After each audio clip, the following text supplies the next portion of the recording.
नमस्कार, मैं हूं अतुल सिंघल। नमो इम्पैक्ट पॉडकास्ट में आपका स्वागत है। दोस्तों, नरेंद्र मोदी जी की सरकार को 11 साल पूरे हो गए हैं, जबकि दिल्ली सरकार को 100 दिन पूरे हो गए हैं और दिल्ली सरकार इन 100 दिनों को अच्छे से सेलिब्रेट कर रही है, लोगों तक जन जन तक अपनी बातें पहुंचा रही है और उपलब्धियों को पहुंचाने का कार्य कर रही है। मुख्यमंत्री रेखा गुप्ता ने कहा है कि 100 दिन में उनकी सरकार ने 100 कार्य किए हैं। खास बात यह है कि एमसीडी में भी अब बीजेपी की सरकार आ गई है। डबल इंजन की सरकार का नारा हमेशा केंद्र सरकार की ओर से आता रहा। मोदी जी बोलते रहे कि डबल इंजन की सरकार होनी चाहिए, लेकिन दिल्ली में अब ट्रिपल इंजन की सरकार है। हमारे साथ हैं अशोक गोयल देवराहा, जो विधायक हैं मॉडल टाउन से, और काफ़ी एक तरीके से वो एक्टिव विधायक उनको कहा जा सकता है, दिन रात लगे रहते हैं। उनसे हम जानेंगे कि 100 दिन में ऐसा क्या है, उनकी सरकार ने ऐसा क्या किया जो लोगों तक पहुंचना चाहिए, लोगों को जानना चाहिए। अशोक जी, बहुत बहुत स्वागत है आपका हमारे कार्यक्रम में। 100 दिन तो बहुत छोटा पीरियड है और आप उसको बड़ी उपलब्धि बना के लोगों में प्रचार प्रसार कर रहे हैं। केजरीवाल के रास्ते पे तो नहीं है कि केवल प्रचार करना? नहीं, देखिए, पूत के पांव तो पालने में नजर आ जाते हैं। और ये जो 100 दिन है, जो रेखा गुप्ता जी की सरकार के 100 दिन पूरे हुए हैं, अभूतपूर्व हैं, उल्लेखनीय हैं और अकल्पनीय काम उन्होंने किए हैं। 100 दिन के अंदर जो सपना भारत के यशस्वी प्रधानमंत्री नरेंद्र मोदी जी ने देखा था, विकसित भारत और उसकी राजधानी विकसित दिल्ली, उस सपने को पूरा करने के लिए हमारी दिल्ली के मुख्यमंत्री रेखा गुप्ता जी पूरी तरह से सड़कों पर उतरकर काम कर रही हैं। और दिल्ली के भी जो 3 करोड़ लोग हैं, उनका भी सपना था विकसित दिल्ली, ऐसी दिल्ली जिसके अंदर सीवर की समस्या ना हो, ऐसी दिल्ली जिसमें पानी की समस्या ना हो, ऐसी दिल्ली जिसकी सड़कें टूटी हुई ना हो, ऐसी दिल्ली जो प्रदूषित ना हो, और ऐसी दिल्ली जिसमें ट्रांसपोर्ट के लिए व्हीकल हो।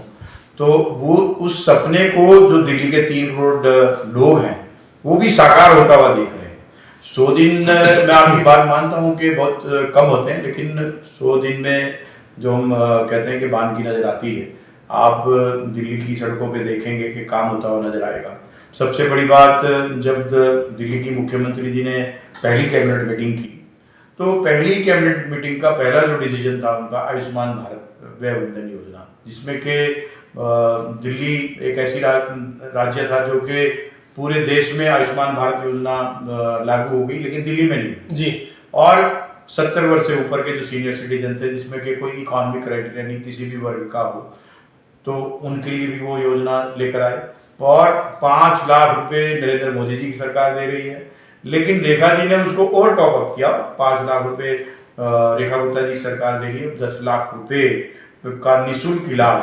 अब किसी सीनियर सिटीजन को ये चिंता नहीं है कि उसके बैंक में बैलेंस है कि नहीं है, उसका बेटा या बेटी उनको सपोर्ट करेगा कि नहीं करेगा। उनको पता है कि नरेंद्र मोदी की सरकार रेखा गुप्ता की सरकार है। और जो गरीब हमारे भाई बहन थे इकोनॉमिक वीकर सेक्शन के, उनको भी अब कोई चिंता नहीं, क्योंकि 10 लाख रुपए का मुफ्त इलाज उनको। ये तो एक विषय हुआ। दूसरी बात, मेरी बात सुनिए। के बाद नहीं, जब शीला दीक्षित जी थी, वो बोलती थी दिल्ली को लंदन बना देंगे, केजरीवाल ने कहा पेरिस बना देंगे। 100 दिन में आप क्या कर लेंगे, क्या वादा करके चल रहे हैं? आयुष्मान की हमारी मुख्यमंत्री जी ने कभी नहीं कहा हम लंदन बनाएंगे, कभी ये नहीं कहा हम पेरिस बनाएंगे, लेकिन यस, हम ये जो दिल्ली को इन्होंने उजाड़ दी थी, दिल्ली को जो बर्बाद कर दिया था, हम सिर्फ दिल्ली को दिल्ली बनाएंगे। और मैं आपको बता रहा था कि पहला आयुष्मान भारत योजना। दूसरी बड़ी बात, हमारी मुख्यमंत्री जी ने, जो शिक्षा मंत्री जी ने किया कि जो प्राइवेट स्कूलों की फीस मनमानी तरीके से बढ़ रही थी, और प्राइवेट स्कूलों ने बिल्कुल अंधाधुंध फीस बढ़ा दी थी, पिछले 2 साल से लगातार बढ़ा दी। नहीं, इस बात से मैं सहमत नहीं हूँ। 4 महीने से सुनने में आया था। हाँ। क्योंकि जब तक अरविंद केजरीवाल की सरकार रही, लोगों का ये कहना है कि जो प्राइवेट स्कूल थे उनके ऊपर पूरी लगाम थी, और जैसी ही सरकार उनकी गई तो एकदम से फीस बढ़ा दी उन्होंने अंधाधुंध तरीके से। अतुल जी, आपकी जानकारी अधूरी है, इसलिए मैं कह रहा हूँ क्योंकि मेरे क्षेत्र में भी कई स्कूल हैं। मेरे पास पेरेंट्स, जब मैं चुनाव लड़ रहा था तब भी मेरे पास आए, और मेरे चुनाव जीतने के बाद भी आए। तो दिल्ली सरकार जो आतिशी जी और केजरीवाल जी के नेतृत्व में चली, जो पिछले 2022-23 और 23-24, उसमें अंधाधुंध उन्होंने हाई कोर्ट के ऑर्डर के माध्यम से, जिसमें कि दिल्ली सरकार ने अपने आप को रिप्रेजेंट नहीं किया, और अंधाधुंध फीस 20%, 25% यहाँ पर बढ़ाई गई। और उसी प्रिंसिपल को फॉलो करते हुए इस साल भी उन्होंने उसी फॉर्मूले को रिपीट करने का प्रयास किया, जिसको दिल्ली की मुख्यमंत्री ने रोका, ऑर्डिनेंस लेकर आई। अब कोई भी प्राइवेट स्कूल अपने मनमाने तरीके से फीस को नहीं बढ़ा सकता, उसको दिल्ली सरकार से एक फॉर्मेट बनाया है, बिल आ गया है, उसका जो ऑर्डिनेंस बन गया है, आने वाले दिनों में विधानसभा में भी आएगा। तो मैं दूसरी बड़ी बात मानता हूँ कि उन्होंने ये की। तीसरी बड़ी बात है कि आज बारिश आने वाली है, 25 जून मौसम विभाग ने कहा है, हो सकता है कि 25 से पहले आ जाए या 5-6 दिन बाद आए, लेकिन पूरी तरह से दिल्ली सरकार वाटर लॉगिंग ना हो और इसी के लिए वो लगातार काम कर रही है। और आपने देखा होगा कि चाहे पीडब्ल्यूडी के नाले हो, चाहे वो एमसीडी के नाले हों या डूसीब के हों, सब एजेंसी आपने सड़क के किनारे वो काम कर रहे हैं।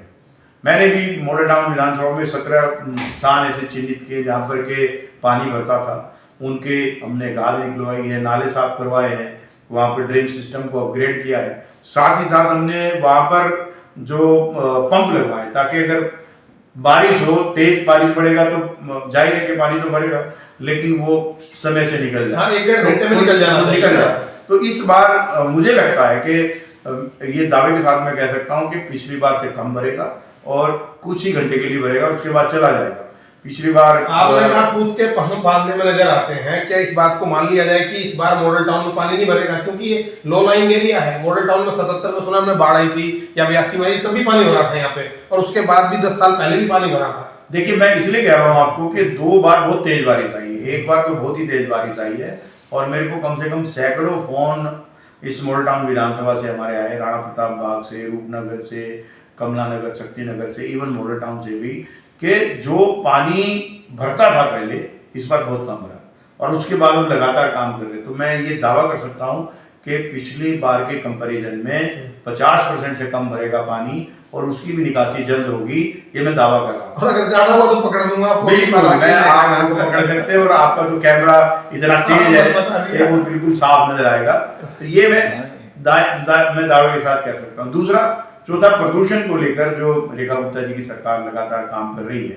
आपने देखा होगा कि जो मई महीना है अभी तो गया है, पिछले 10 वर्षों में सबसे कम प्रदूषण इस मई के महीने में रहा। तो मैं ये मानता हूँ कि वो लगातार, मई में तो बारिश बहुत हुई है इस बार, उसके बावजूद भी, जैसे कि उसके बावजूद भी बहुत सारे निर्णय हैं। कूड़े के पहाड़ को लेकर आप देखिए कि जो ओखला वाला जो कूड़े का पहाड़ है वो 4 किलोमीटर बिल्कुल साफ हो गया है, और मुख्यमंत्री जी का और उपराज्यपाल महोदय जी का संकल्प है, उसके लिए लगातार वो काम कर रहे हैं।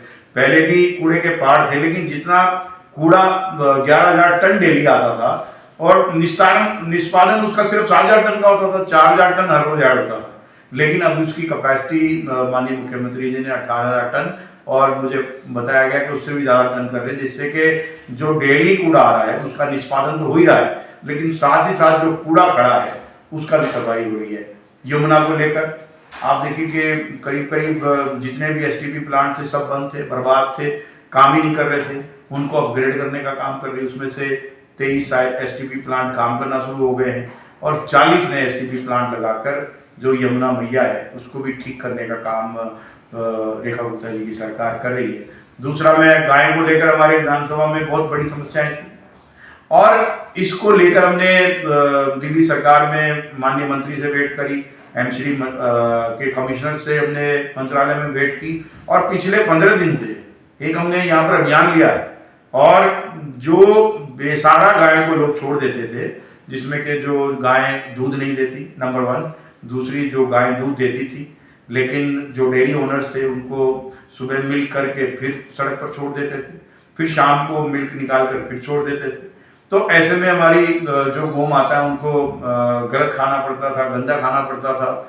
गौशाला में गया तो मैंने देखा कि उनके शरीर से पन्नी निकल रही थी, तो अत्याचार था उनके साथ।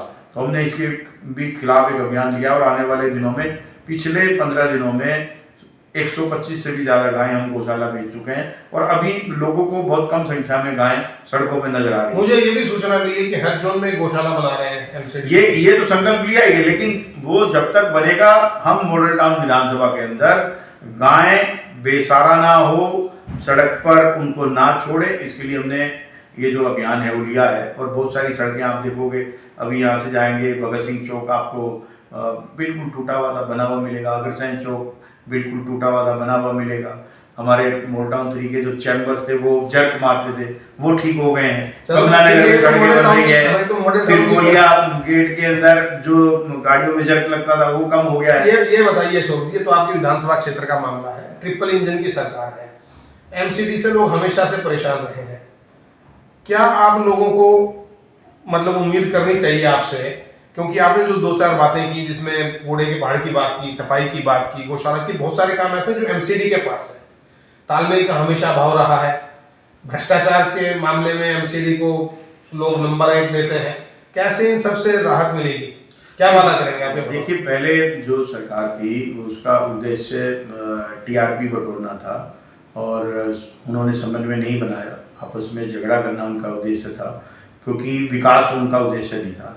लेकिन अब चूंकि आपने बताया कि जैसे एमसीडी में भी बीजेपी है, दिल्ली सरकार, मैंने नहीं बताया है, वो तो आपको भी पता है, और केंद्र में बीजेपी है, तो ये सर्वविदित है। तो समन्वय बेटर है।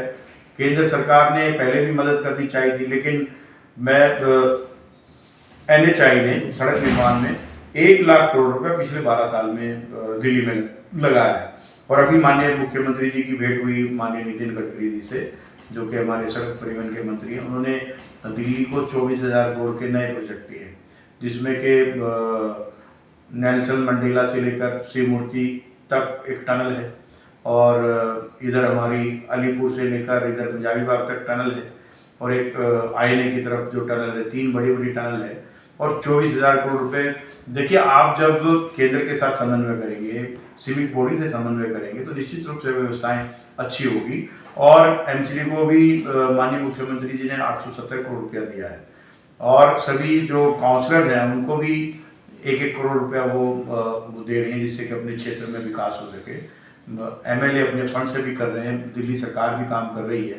तो कुल मिलाकर मुझे लगता है कि आने वाले दिनों में जो ऐतिहासिक बजट माननीय मुख्यमंत्री जी ने 1 लाख करोड़ का दिया।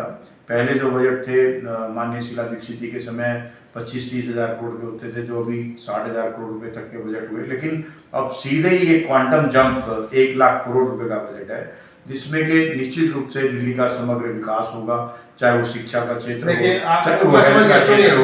चाहे वो आप बीजेपी के सीनियर नेता हैं, दिल्ली बीजेपी में पदाधिकारी, प्रदेश में भी, विधायक भी।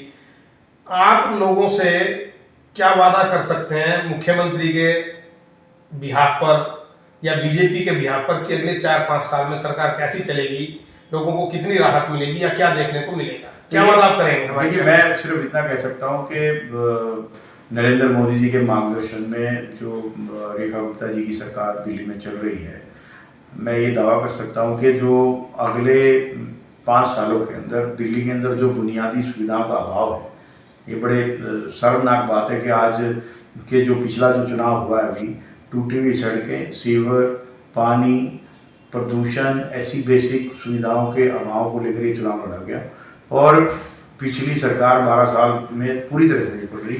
तो मैं ये दावा कर सकता हूँ कि आने वाले 5 वर्षों में दिल्ली एक विकसित भारत की राजधानी, विकसित दिल्ली बनेगी, जिसकी सड़कें अच्छी होंगी, जिसमें पानी अच्छा होगा, हवा अच्छी होगी, और जिसकी ट्रांसपोर्ट व्यवस्था अच्छी होगी, और कुल मिलाकर व्यापार करने का एक अच्छा यहाँ पर अनुभव लोगों का, चाहे वो ट्रेड हो, चाहे वो इंडस्ट्री हो, वो भी यहाँ पर फलेगी फूलेगी, ये मैं दावा कर सकता हूँ। चलिए, बहुत बहुत धन्यवाद। तो ये मानकर चला जाए होगा इस सरकार के उपलब्धियों के आधार पर, ऐसा मानकर चलना चाहिए।